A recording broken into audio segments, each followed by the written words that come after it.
carta política y como vinculación universal porque sus compañeras lo tienen. Y si ustedes ven, es la diapositiva. Dentro Sí, del profesora. derecho, dentro del derecho constitucional, revisen más atrás en sus apuntes, que yo cuando voy explicando el valor, cuando voy hablando de la Constitución, de un solo les voy metiendo temas para que no queden como dirige, disgregados. Em, lo que les iba a explicar con respecto, ustedes van a ver que el derecho constitucional tiene fuentes. Dentro de esas fuentes del derecho constitucional tenemos la Constitución como fuente suprema.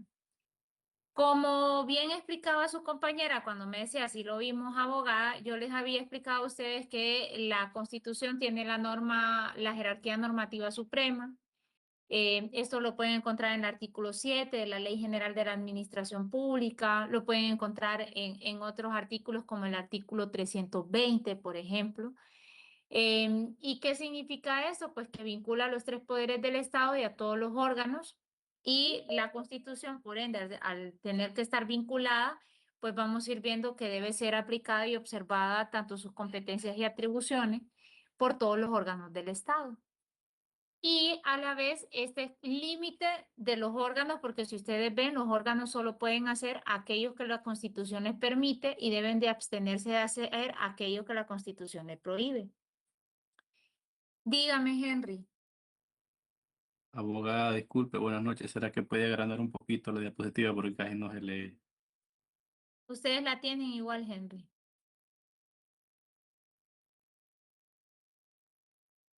Ahora bien, como les explicaba, la Constitución es norma jurídica porque recoge la aplicación directa de los derechos y garantías.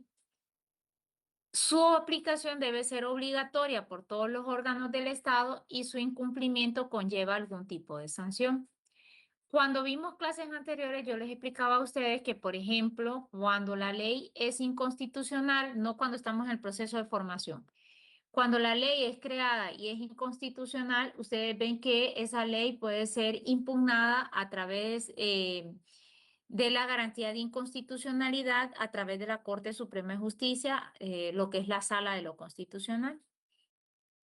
Si hay algún decreto emitido por el Poder Ejecutivo que contraviene la Constitución, por ejemplo, ese decreto puede ser declarado nulo a través de la jurisdicción contencioso administrativo.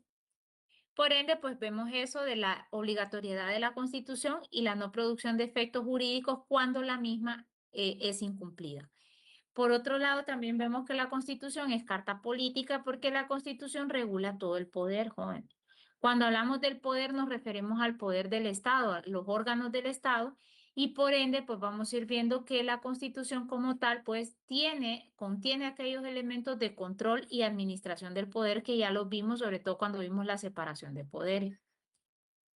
Su vinculación universal, como les decía y lo dijo bien su compañera, pues al final no solo vincula a los órganos del Estado, sino también a los particulares. Nosotros también como particulares estamos obligados a cumplir o a observar las disposiciones constitucionales. De tal manera que entonces vamos a ir viendo que la misma pues obliga a todos. Con respecto a la reforma constitucional no lo voy a explicar porque ya lo vimos. Ahora bien, ¿dónde encontramos el valor superior de la Constitución? Hay artículos que no me voy a centrar porque ya los vimos. El artículo 64, cuando vimos el principio de progresividad y la prohibición de regresividad, el artículo 64 habla de ese valor superior de la Constitución. El artículo 17, que ahorita no voy a profundizar en él porque ese se encuentra en la siguiente diapositiva, cuando vemos acá, el artículo 17, lo vamos a ver ahorita, ya en unos minutos, pero sin embargo, ahí también encuentran ese valor superior. El artículo 320 de nuestra Constitución, cuando habla que en caso de incompatibilidad entre la Constitución y la ley, pues se debe aplicar la Constitución.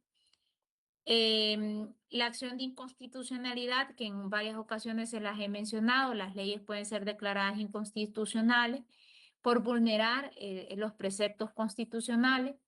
Esto a través de la garantía de inconstitucionalidad, que son varios los artículos que la contienen. Si ustedes se van y leen el artículo 184, por ejemplo, el 185, 184, 185, el 313, numeral 5, y el artículo 316 habla de la garantía de inconstitucionalidad. El artículo 216, que tampoco voy a profundizar porque ya lo vimos en el proceso de formación, sanción y promulgación de la ley, que aquí van a ver el veto presidencial por motivos de inconstitucionalidad, que ya lo profundizamos. Y finalmente el 376, que ese no lo hemos visto, pero que ese artículo 376 de la Constitución lo que va a versar o lo que establece el mismo es que todas las leyes, decretos, reglamentos, órdenes y demás disposiciones que estuvieran en vigor al promulgarse la Constitución continuarán observándose en cuanto no se opongan a la Constitución. En pocas palabras, lo que manda este artículo 376 es que todas aquellas leyes que estaban vigentes antes de 1982, porque la Constitución entró en vigencia con 1982, y que siguieron vigentes posterior a la promulgación de nuestra Constitución, esas leyes, decretos, leyes, reglamentos, decretos y cualquier otra disposición normativa siguen teniendo vigencia siempre y cuando no contravengan la Constitución. Si la contravienen, jóvenes, pues atendiendo a aquel artículo 320 y a las demás disposiciones que les he citado, pues vamos a ir viendo nosotros entonces que las mismas pues no pueden observarse porque están viciadas de inconstitucionalidad. Por otro lado, otra de las fuentes del derecho constitucional, ay, hoy sí se están agregando un montón después de la hora, joven. Otro de las fuentes del derecho constitucional son los tratados internacionales. Con los tratados internacionales, a mí me gusta arrancar siempre con la Convención de Viena sobre Derecho de los Tratados. Si ustedes se van a la Convención de Viena sobre Derecho de los Tratados, esa convención van a ver que es la convención marco que regula todo lo atinente a los tratados. Sin embargo, para efectos de la clase, yo solo me voy a centrar en dos artículos, el artículo 26 y el artículo 27. ¿Por qué me centro en estos dos? Porque el artículo 26 de la Convención de Viena sobre Derecho de los Tratados regula lo que llamamos la pacta sunt servanda. Vuelvo y repito, la pacta, P-A-C-T-A, pacta, sunt, que es S-U-N-T, sunt, servanda, así como la oyen con V. La pacta sunt servanda. ¿Y qué implica eso de la pacta sunt servanda? Lo que nos dice el artículo 26 es que todo tratado en vigor obliga a las partes y debe ser cumplido de buena fe. En pocas palabras, jóvenes, todo tratado ratificado o que ha sido adherido por un Estado significa que ese tratado es obligatorio y por ende los mismos están en la obligación de acatarlo o cumplirlo, valga la cacofonía. Por otro lado, el artículo 27 de esa Convención de Viena sobre Derecho de los Tratados nos habla de la relación que debe haber entre el derecho interno y el derecho internacional.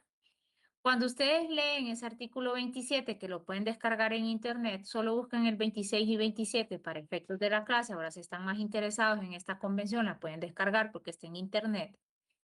El artículo 27 lo que nos dice es que no se pueden invocar disposiciones de derecho interno para justificar el incumplimiento de un tratado.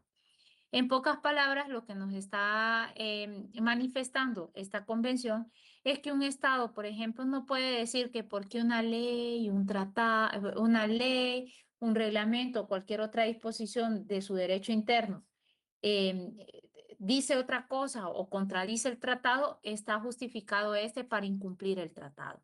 Desde que el Estado ratifica o se adhiere a un tratado, está en la obligación de cumplir las disposiciones normativas que derivan del tratado. ¿Estamos de acuerdo ahí? Bueno, no sé si de acuerdo, pero sí me comprenden. Sí. Ya, abogada. Ok. Sí, abogada. Ahora bien, pasando a nuestro derecho interno, vamos a estudiar.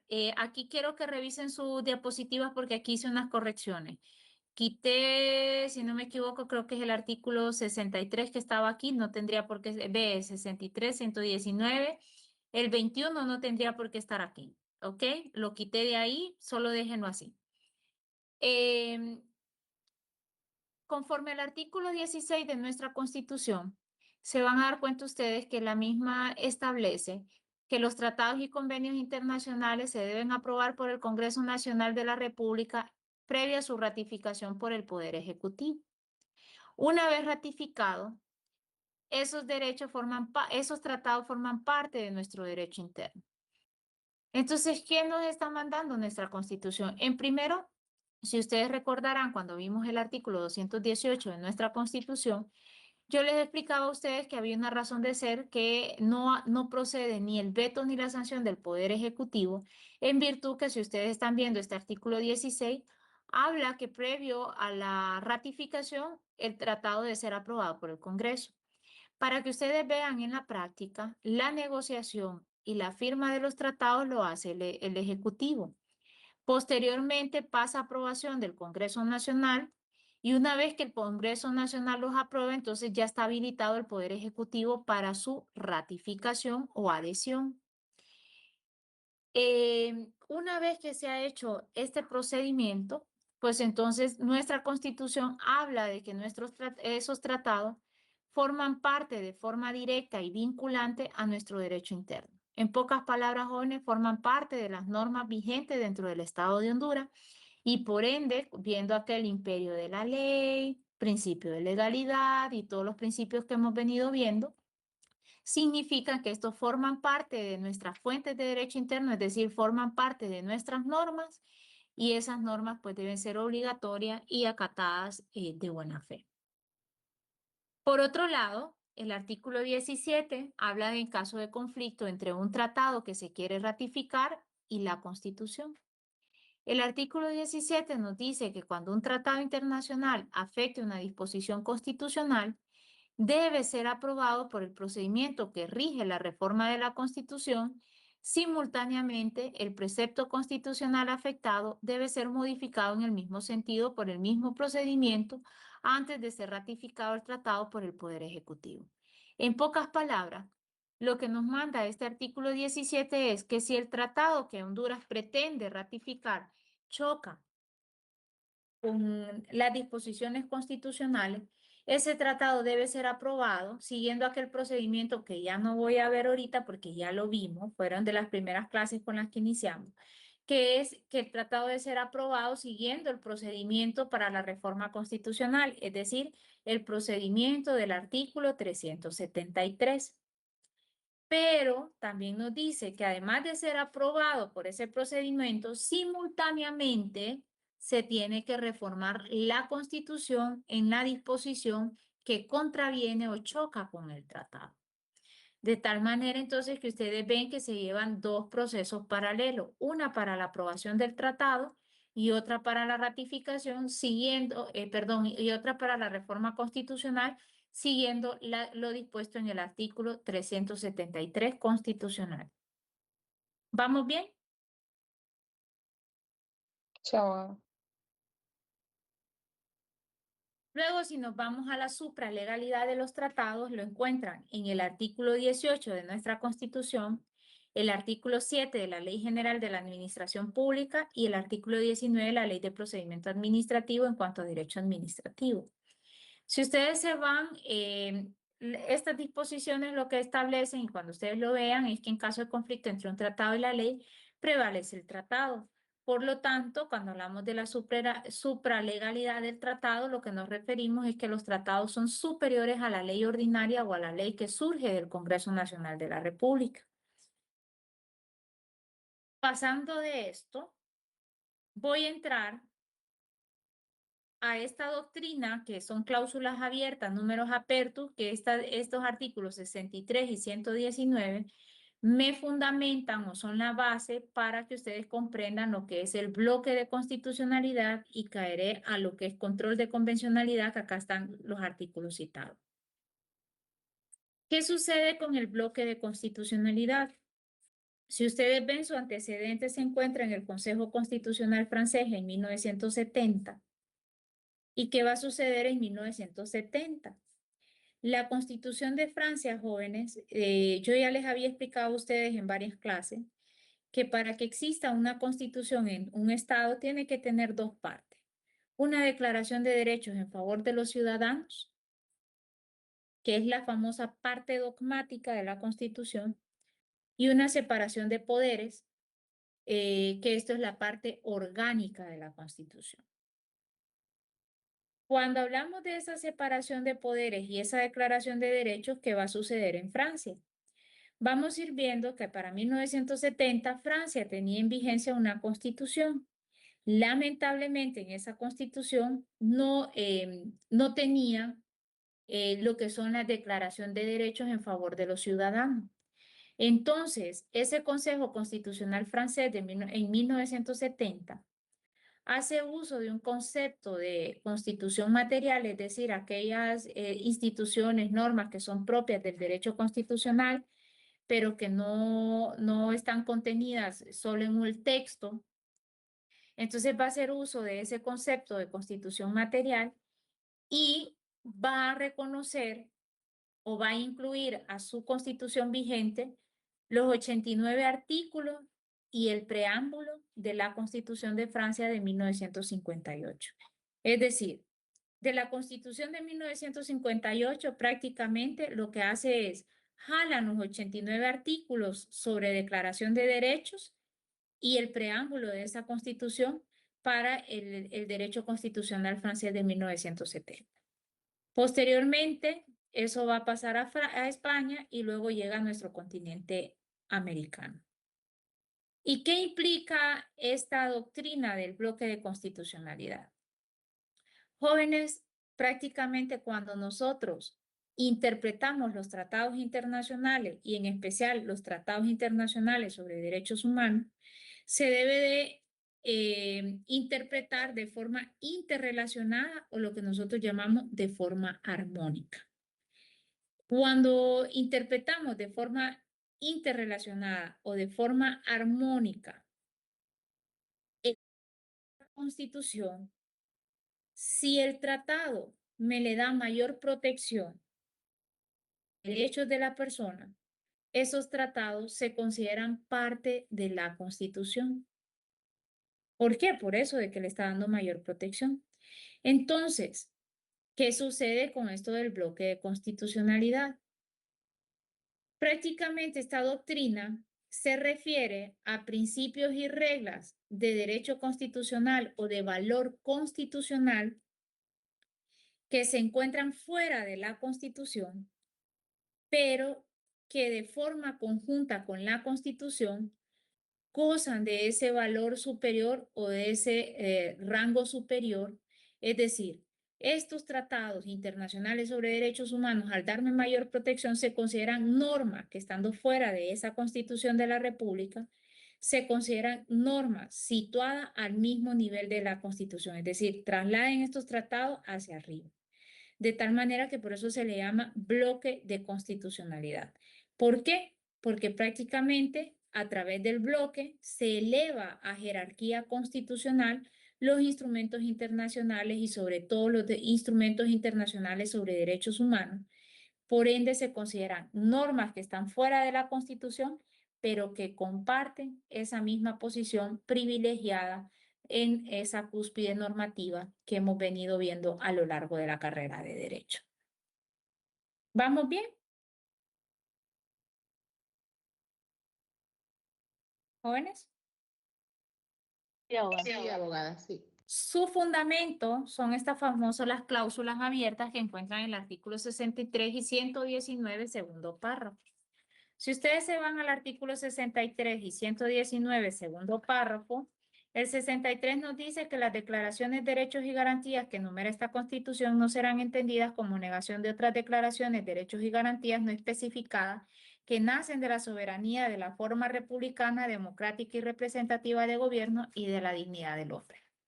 En pocas palabras, si ustedes ven lo que nos está diciendo, es que nuestra Constitución se incorpora las declaraciones, derechos y garantías que nacen de la soberanía, de la forma republicana, democrática y representativa de gobierno que no están dentro del texto constitucional.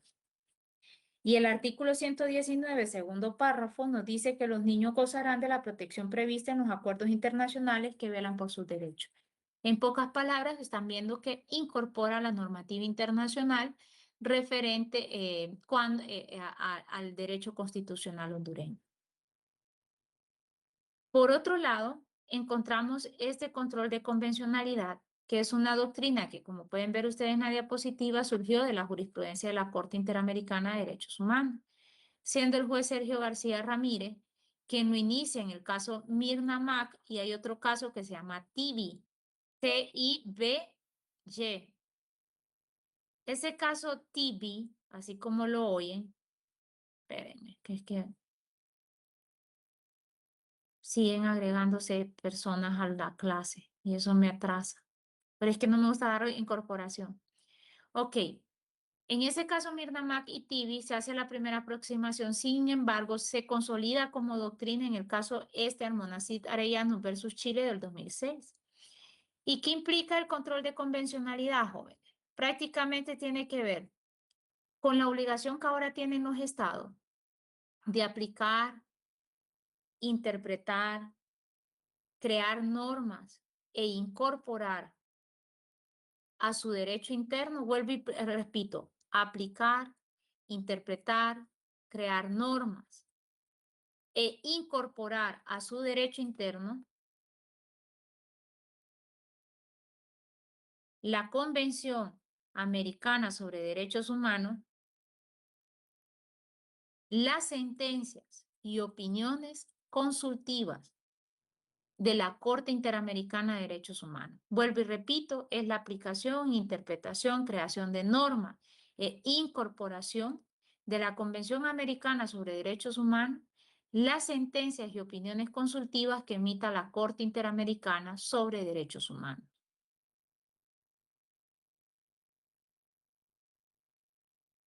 ¿Qué es lo que se busca con este control de convencionalidad? Jóvenes, la compatibilidad, ya sea de los actos legislativos, de los actos administrativos, de las sentencias judiciales o de cualquier otro carácter de conformidad a los tratados sobre derechos humanos, las sentencias y opiniones consultivas emitidas por la Corte. Eso es la compatibilidad. ¿Para quién está esta obligación? Obliga a todos los órganos del Estado. No está dirigida solo al Poder Legislativo. ¿Y a qué me refiero? El Poder Legislativo, al momento de crear la ley, debe crear esa ley compatible con la normativa sobre derechos humanos, la Convención, la jurisprudencia y las opiniones consultivas de la Corte. Si estamos hablando de un juez y usted es juez, ahora me tiene que interpretar, o sea, usted ya no solo me tiene que manejar derecho interno. Usted ahora tiene que estar actualizándose de todas esas sentencias y opiniones que emite la Corte Interamericana para adaptar nuestro derecho. ¿Cómo se hace? Ex oficio. Y cuando hablamos de ex oficio es lo que en derecho interno llamamos oficio, de oficio, ¿sí? Ex oficio significa de oficio. ¿Qué implica esto? Que no necesitamos que, que sea invocada por las partes, sino que desde que uno es autoridad está en la obligación de acatar la convención, la jurisprudencia y las opiniones consultivas. ¿Quedamos claros ahí? ¿Dónde están sus fundamentos? Artículo 15 y 16 de nuestra Constitución de la República, como lo pueden ver en la diapositiva. El artículo 29 de la CAT, cuando vean la CAT, es la Convención Americana sobre Derechos Humanos. Y el artículo 2 de la Ley sobre Justicia Constitucional. Si ustedes se van al artículo 2 sobre justicia constitucional, el artículo 2 nos dice que esa ley se va a interpretar atendiendo a los tratados internacionales sobre derechos humanos y a las sentencias que emitan los tribunales internacionales sobre esa materia. El artículo 15, si ustedes lo revisan, ya nos habla de la incorporación de las sentencias y laudos arbitrales judiciales de carácter internacional. Por ende, ustedes ven que nuestro derecho se encuentra incorporado. ¿Vamos bien? Pero el 15 no es de la ley sobre justicia, No, sino que de la Constitución. acá está, ¿ve? Constitución de la República, CRH, Sí, sí. Constitución de la República. El único que le cité es el 2 de la Ley sobre Justicia Constitucional. Gracias a vos. Ok, aquí en esta diapositiva quiero que todos revisen y que hagan una corrección. Acá a este lado está otro cuadrito que decía decretos leyes. Esos decretos leyes me lo apartan porque es otra fuente del derecho y me lo ponen en una diapositiva aparte. ¿Ok? ¿Por qué? Ya lo vamos a ver. Ya no voy a hablar del proceso de creación de la ley porque ya lo vimos. Ahora bien, la definición de ley, si lo encuentran en el artículo 1 del Código Civil, y ahí lo tienen citado, ya nos dice que la ley es una declaración de la voluntad soberana que manifestada en la forma prescrita por la Constitución, manda, prohíbe o permite. Ahí está en la diapositiva citada. No sé, ya, es que me están, lo siento, me distraigo porque están incorporándose compañeros. Ok. Cuando nos dice esto nuestra Constitución, lo que se refiere en pocas palabras, jóvenes, es, vamos a ver que ya vimos que la ley sí es una declaración de la voluntad soberana. ¿Por qué? Porque nosotros establecimos esas facultades de creación de la ley al Congreso Nacional y ya está establecido inclusive los procedimientos.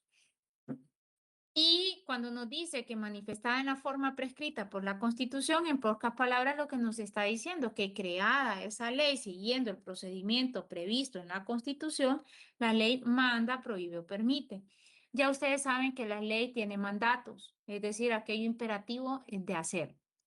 Cuando nos manda a pagar tributo, cuando nos obliga a dar alimentos, cuando nos obliga, ¿no?, a hacer algo. Nos prohíbe cuando la ley dice, por ejemplo, le queda prohibido o no podrán hacer. No podemos desviar caudales públicos, no podemos matar, no podemos violar, entre otras. O cuando nos permite, o las normas facultativas, que ustedes saben que, por ejemplo, nuestras leyes nos reconocen la libertad para contraer matrimonio, no es obligatorio, tú decides si te casas o no. El poder, la libertad de empresa, por ejemplo, no todos constituimos empresas y así van a ir colocando otros ejemplos. Vamos a ir viendo entonces que el punto, ya vimos atendiendo a aquel imperio de la ley y el principio de legalidad, pues ya esto ya vimos nosotros, que la ley es el punto de partida de la actuación de los órganos del Estado. Y nos establece, atendiendo ese principio de legalidad, aquellos que los órganos del Estado pueden hacer. Y por otro lado, ahí vimos lo de hacer, la vinculación positiva y la vinculación negativa, que es abstenerse de hacer aquello que les está prohibido, que ya les había explicado en otras clases. Su procedimiento, como les digo, ya no lo voy a explicar porque ya lo habíamos visto. Para los gobernantes, también nosotros, la ley, para los gobernados, perdón, también la ley, pues ustedes pueden ir viendo que es presupuesto de nuestras libertades, porque la misma pues nos permite, ¿no?, reconocer una serie de libertades y garantías que eso nos da una mayor protección frente al poder del Estado. Hay normas constitucionales fuera del texto codificado, es decir, fuera del texto constitucional, que por su materia o contenido cabe calificarse como leyes constitucionales. Como acaban de ver el bloque de constitucionalidad, encontramos los tratados, pero también encontramos la ley sobre justicia constitucional. La ley sobre justicia constitucional entra dentro de ese bloque de constitucionalidad o leyes constitucionales, porque esa ley, cuando se darán cuenta ustedes que regula las garantías constitucionales. ¿Vamos bien hasta ahí?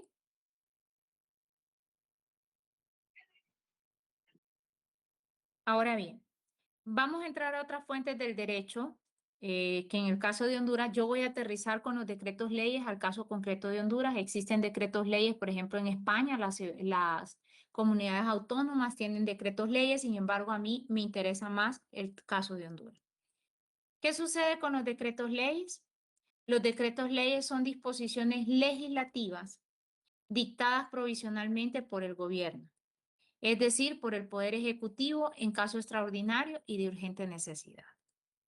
Como ustedes van viendo, nos habla de carácter extraordinario, es un carácter excepcional que las emite el Poder Ejecutivo, y eso es para regular situaciones de urgencia, de urgente necesidad, que cuando estamos hablando de urgente necesidad, lo que requieren es una tramitación inmediata, y por ende todo aquel proceso que vimos de creación de la ley lo vuelve demasiado engorroso, y no podemos esperar, porque estamos hablando de un caso excepcional, no podríamos esperar a que el Congreso Nacional vuelva a sesiones ordinarias. Estos se emiten en los casos de receso del Congreso Nacional. Recordemos que es el Congreso Nacional quien tiene atribuida la facultad de poder legislar. Sin embargo, como está de receso, entonces pueden emitir estos actos, o estos decretos leyes, el Poder Ejecutivo. En nuestro caso, nuestra Constitución de la República establece dos supuestos. El primer supuesto es en materia económica y financiera, y el segundo supuesto, que ya serían, ustedes tendrían que ir a leer estos artículos, ahí van a ver, en materia presupuestaria.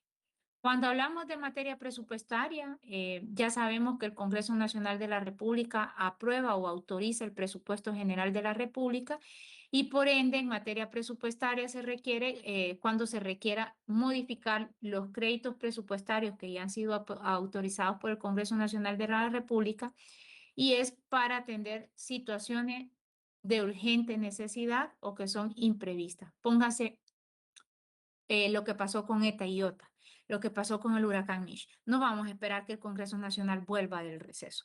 Entonces, en esos casos y en materia económica y financiera también se pueden adoptar los famosos decretos leyes.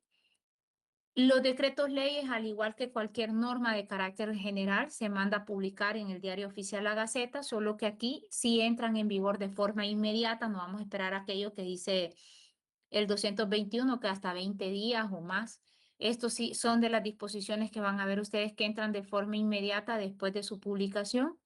Sin embargo, no porque esté facultado el Poder Ejecutivo de crearlo, siempre debe de dar cuentas al Congreso Nacional de la República tras que éste reanuda sus sesiones. Tiene esa obligación de darle cuentas al Congreso Nacional para que esto lo convalide. Vuelvo y repito, conforme al artículo 252 de nuestra Constitución, son dictados por el Presidente de la República en Consejo de Secretarios de Estado, son publicados en el Diario Oficial La Gaceta, tienen rango similar a la ley, o sea que no me lo van a ubicar donde están los reglamentos, sino que tienen el mismo rango de la ley, y son susceptibles de la acción de inconstitucionalidad. Es decir, se pueden impugnar por la garantía de inconstitucionalidad, esto de conformidad al artículo 76.1 de la Ley sobre Justicia Constitucional. Repito, 76.1 de la Ley sobre Justicia Constitucional pueden ser impugnados por esta vía. ¿Vamos bien hasta ahí?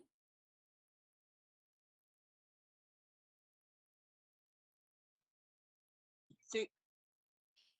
Finalmente caemos a los reglamentos, que si ustedes ven la jerarquía normativa, estos son subordinados a la ley, por eso aquí tienen la definición y acá está el artículo 245, numeral 11, que ya establece que son las normas dictadas por el gobierno o la administración, es decir, el Poder Ejecutivo por regla general. Los reglamentos están subordinados a la ley, son nulos de pleno derecho si se oponen a la ley no pueden oponerse a la ley. Sí vienen los reglamentos sí vienen a concretar, a desarrollar o aclarar con mayor precisión la ley. Sin embargo, no la pueden contravenir. Si la contravienen, son nulos de pleno derecho. Es importante que ustedes vean que una ley sí puede modificar y derogar a un reglamento, no a la inversa. Es decir, el reglamento no me puede derogar o modificar una ley, pero la ley sí puede derogar o modificar el reglamento. Por regla general, como les digo, le corresponde al Poder Ejecutivo, al Presidente de la República, en Consejo de Secretario de Estado. ¿Qué es lo importante del reglamento? Al igual que la ley tiene efectos jurídicos generales. Cuando vimos la ley, yo les dije, la ley se crea para todos, no para Juan Gómez, sino que vemos que va dirigida a la colectividad. Sin embargo, si ustedes ven, emanan del Poder Ejecutivo, artículo 245, numeral 11, pero también nuestra Constitución establece que lo que son las instituciones autónomas o las instituciones descentralizadas en el artículo 262, que están viendo aquí en la diapositiva, reconoce la facultad reglamentaria que tienen estas instituciones autónomas o las instituciones descentralizadas. Las municipalidades lo tienen atribuido por la ley de municipalidades, pero es importante que ustedes sepan que no solo ellos.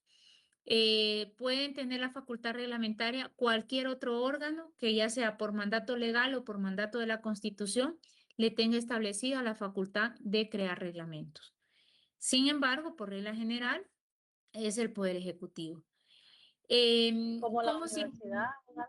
Sí, la universidad entra dentro de las instituciones autónomas y tiene la facultad reglamentaria.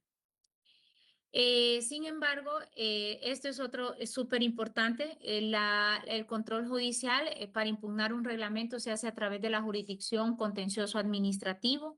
Aquí están los artículos 34E, 40 de la Ley de Procedimiento Administrativo, los artículos 30 y 33 de la Ley de Justicia Constitucional. Y en ese sentido, pues ustedes ya van viendo que estos son susceptibles entonces del control judicial a través de la jurisdicción contencioso administrativa. No se les olvide que la facultad de legislar y esa facultad de legislar es indelegable, le corresponde siempre al Congreso Nacional y por ende por eso está hablando de esta subordinación. ¿Vamos bien hasta ahí?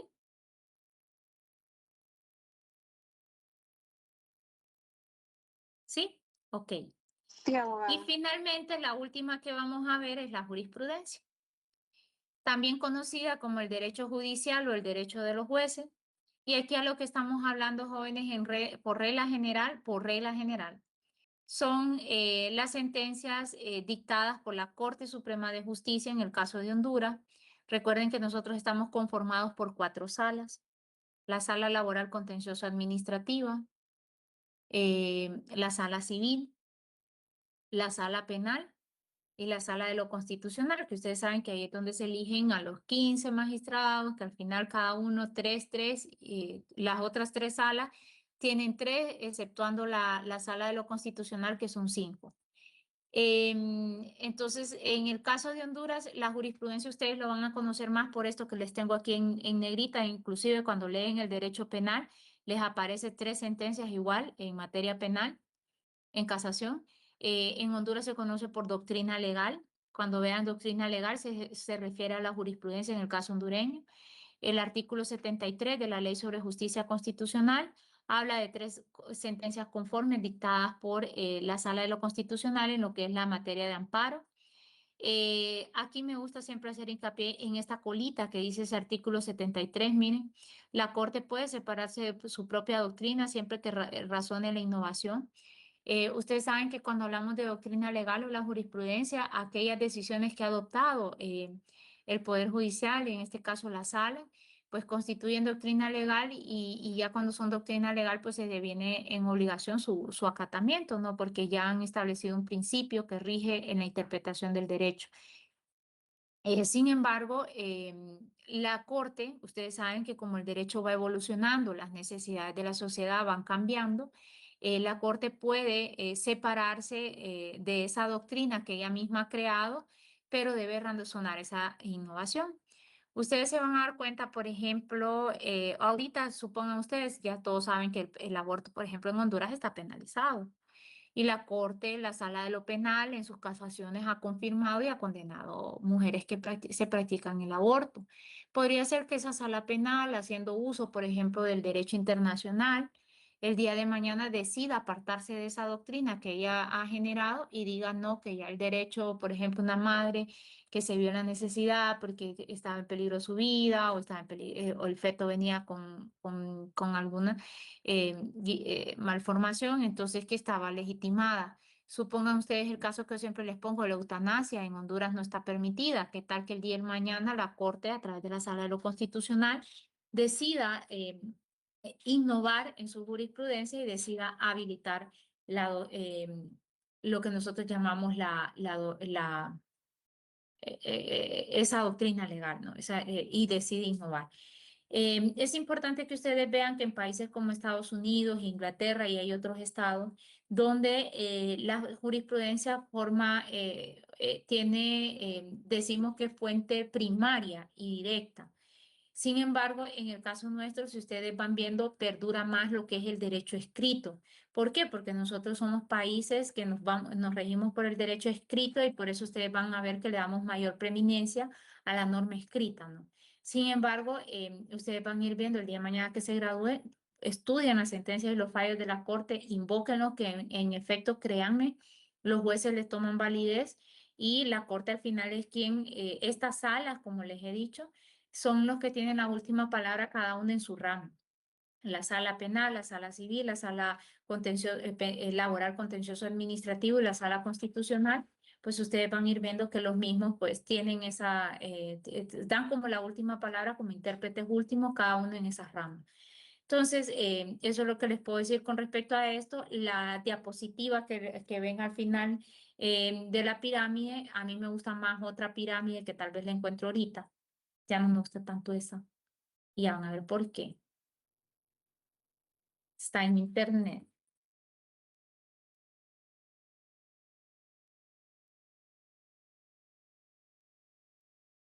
Ahora a mí me gusta esta que les voy a proyectar ahorita.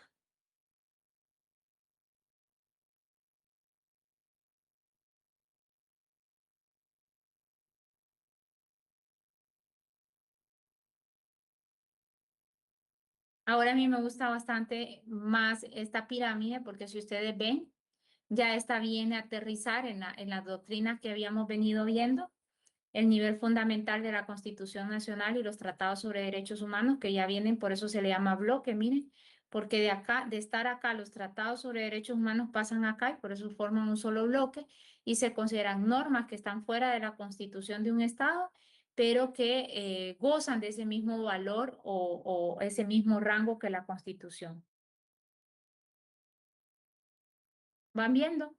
Entonces, por eso me gusta más esa pirámide ahora, porque si ustedes ven las nuevas doctrinas, pues nos llevan a modificar. No es que la pirámide deja de tener valor. Recuerden que lo que va a determinar al final qué es lo que le da mayor protección a los derechos en favor del ciudadano. Es la misma pirámide. Lo único que esta pirámide está adaptada ya con las nuevas doctrinas. ¿Vamos bien? Bueno, tienen mañana y pasado para que estudien, repasen. El examen va a estar programado en el aula virtual. Ya encuentran ahí el espacio que dice exámenes parciales. Ahí va a estar habilitado el examen. Mañana lo subo. Gracias, abogada. Muchas gracias por la clase, Feliz noche, abogada. Juan. Bendiciones, abogada.